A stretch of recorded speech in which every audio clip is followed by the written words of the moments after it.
Joining us is Senator Robert Bennett, candidate for the U.S. Senate re-election in 2010. Senator, we're delighted that you are joining us here. My pleasure. Glad to be with you. What is the argument for earmarks? You've been identified as having brought several to Utah. Sure. Read the Constitution of the United States. And Article 1 says that the power of the purse lies with the Congress. There are those who have defined earmarks as additions, additional spending. The word earmark, if you look in the dictionary, says to designate or set aside. So here is some money that's in the budget. The president, through his various departments, is prepared to spend that money on whatever the president wants. And if Congress says, no, Mr. President, we don't want you to spend it on X, we want you to spend it on Y, the Congress is exercising its constitutional authority. And those who say Congress should never do that, they're ceding the power of the purse from the Congress to the president.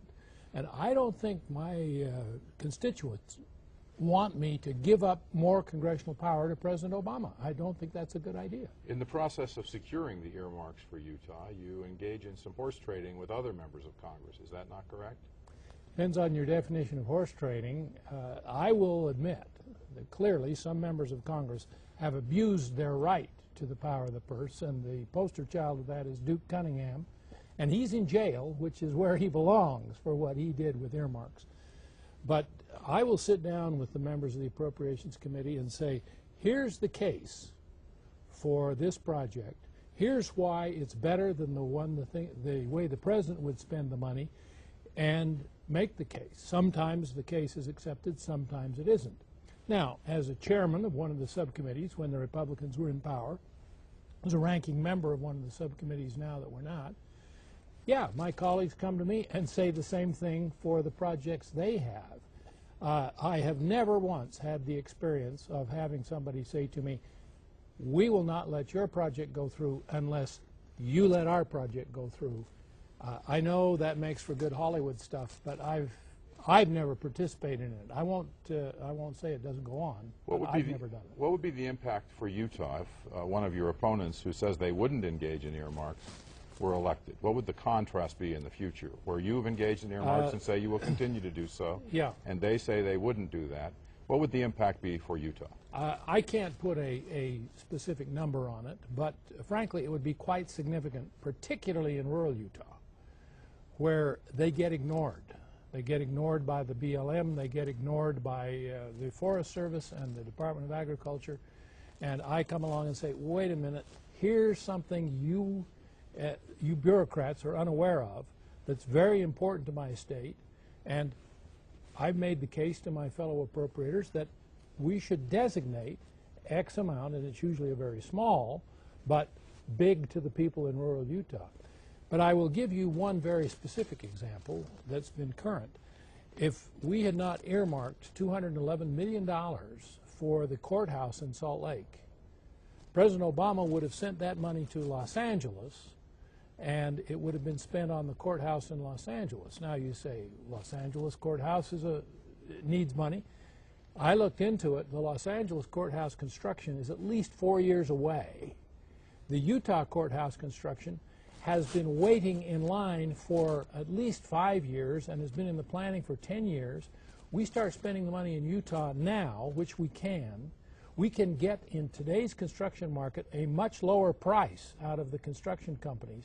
We can save the government money by spending it in Utah rather than in Los Angeles.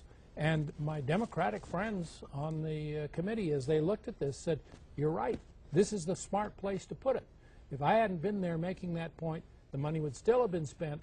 It would have been spent in Los Angeles, and the government would have spent more money when they finally got around to redoing the Utah courthouse. Senator, towards the end of the Bush presidency, the country faced serious economic challenges, and you and others were front and center with the Troubled Asset Relief Program, TARP, which, again, in this nomination battle, your opponents are making much of. Do you have any regrets about having been a leader in the enactment of TARP? No, I don't. Like Mitt Romney, who said it was the correct and courageous vote, I think it was the right thing to do. The regret I have is that the thing we believed we wrote into the bill The Obama lawyers now say, no, that's not there. Now, we said, look, we wrote in the bill that when the money comes back from TARP, it has to be used to pay down the national debt. And the money is coming back from TARP. A lot of people, they mix up TARP with the bailout. The bailout is just spending. That money's never coming back. Right. TARP was to acquire the troubled assets, and when the assets were retired, the money would come back to the government, and there were even projections the government would make money. I don't think they will. I think when it's all said and done, the government will probably break even. But what the Obama administration is doing is taking that money as it's coming back and recycling it and saying we have the right to use it for other things. I was there when we wrote the bill, and we very clearly intended that the money would not be available, which is why I have co-sponsored a bill to sunset TARP, to end it now, because I think the Obama administration is abusing it. But the decision to do it at the time was, again, in Mitt Romney's words, the correct and courageous thing to do. That was a bipartisan effort, yes, as you'll recall, and another issue in this nomination battle that you're in is over the question of whether one should be bipartisan. You sponsored, along with Senator Wyden of Oregon, yes, a incremental health care reform bill. Do you favor doing bipartisan legislation when you can, and why, or why not? I do, when you can, because every major accomplishment we've had in this country has always been bipartisan. Every time we have moved forward in a significant way, it has been a bipartisan activity. Arthur Vandenberg, at the end of the Second World War, the Republican who reached out to Harry Truman and said politics should stop at the water's edge, and made America united overseas, and the other examples. What we have said to the President, Mitch McConnell, the Republican leader, being our spokesman, we recognize that the health care system in this country is broken. It's damaging small business as well as big business. It makes us uncompetitive with other countries around the world, other companies around the world. A great deal needs to be done. And we've said, Mr. President, we will help you do it, but you've got to meet us in the middle. You can't expect in the name of bipartisan that we are going to join you on the left. And if you continue to stay on the left, we're going to continue in absolute opposition to everything you're trying to do. Mr. President, if you want bipartisanship, you're the one who has to move toward the middle, and we'll be willing to meet you there. But bipartisanship, as you know, is going to be happening with senators on particular bills like Right. the Wyden bill. Do you wish that bill had passed? Do you think it was a step in the right direction, the Wyden-Bennett bill? Senator Wyden and I had never intended the bill as currently written to pass. We laid it down as the template for discussion. And again, let's have the discussion in the middle. There's a great deal in that bill I really like, and Senator Wyden is being savaged from the left for having co-sponsored it. As you are from the right. And I'm being savaged from the right. I said to him, there's some things in this bill I don't like, and he said, Bob, everything is negotiable. Let's get the debate started. And I say, well, if you're willing to get the debate started with free market principles on the table rather than just a completely government-run system, why, I'm willing to do that. And I don't think either one of us ever expected the bill as currently written to ever pass. It was going to be the basis for a conversation. And you would do it again, if I heard you correctly.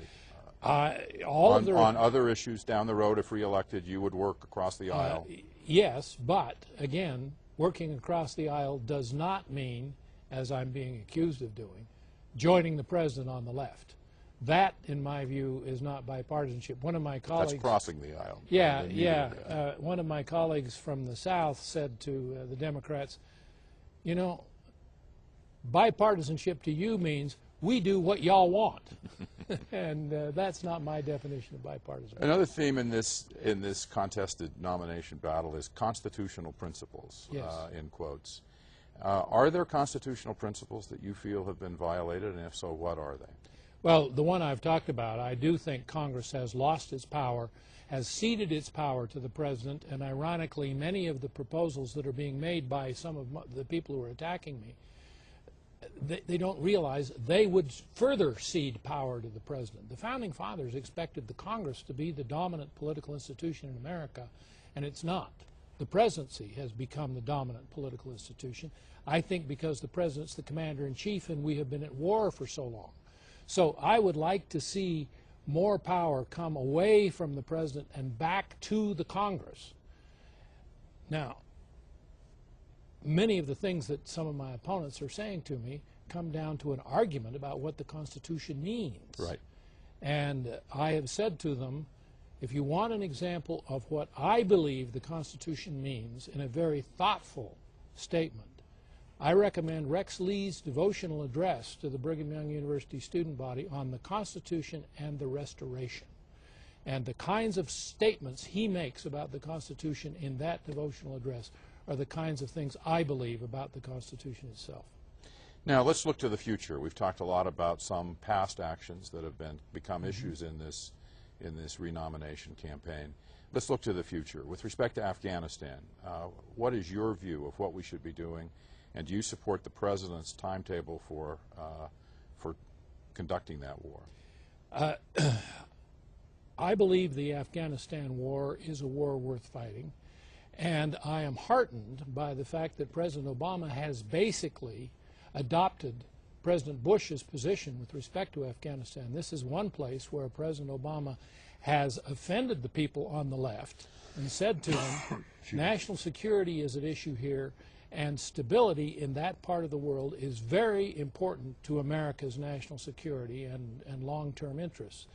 Now, I think the speed with which the President backed away from his own hard date is an indication that those people around him, Secretary Gates, General Jones, people who were in this situation before Obama became elected president, have said to him, Mr. President, the reality on the ground is different from your campaign rhetoric.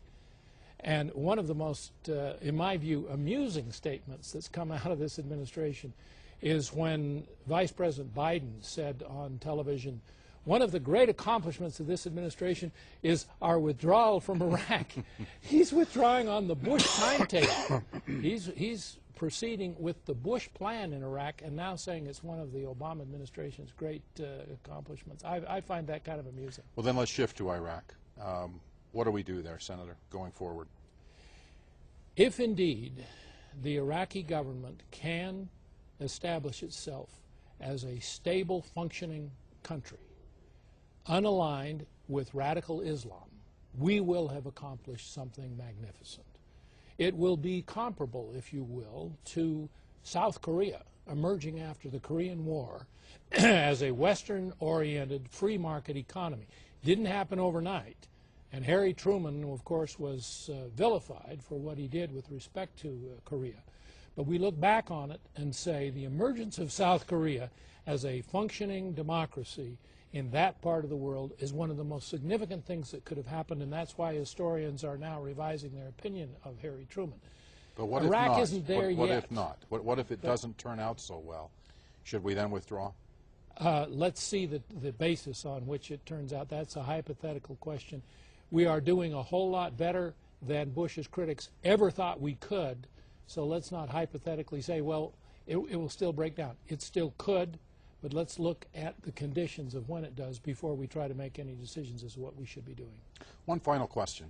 What difference does seniority make in the United States Senate? If the voters were to trade a freshman senator for you in this re-election year, what difference would that make for Utah? The first difference would be committee assignments. I am in a position as the ranking member of the subcommittee on energy and water, which it's taken me 18 years to get to. With the retirement of Senator Domenici, that is now available to me. That is a committee, quite frankly, that is very important to Utah. Water is, of course, our lifeblood here in Utah, and the energy world with oil and gas, with uranium, with hydro, all of the rest of that. A new senator would not be in that position. Relationships are the real fruit of seniority, the kinds of contacts you can make. Politics is a team sport. We don't hear that in a campaign. It's when I'm elected, I will, and the world will change. And then you get back there and you discover that one senator, particularly one very junior senator, cannot change the world.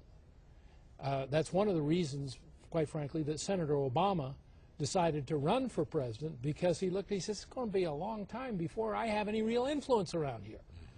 And the kinds of relationships that I have built, the kinds of coalitions that are there as we address the truly challenging problems will simply not be available to a newcomer in first 4, 5, 6 years, whatever it might be. And I believe the primary fight we have is going to occur within the next 3 to 4 years, 5 at the outside. The entitlements, the turning the country around on the spending issue. We need a team marshaled to do that, and I have the kind of relationships that make me part of that team. A newcomer will have to start out and hope to break into it, and frankly, it's not clubbishness, it's just understanding the whole process. You put a rookie on the floor, even if he was a star in college, it takes a little while to understand how the NBA works, and the same thing is true with politics in Washington. Thank you very much, Senator, for joining us. We appreciate this. My pleasure.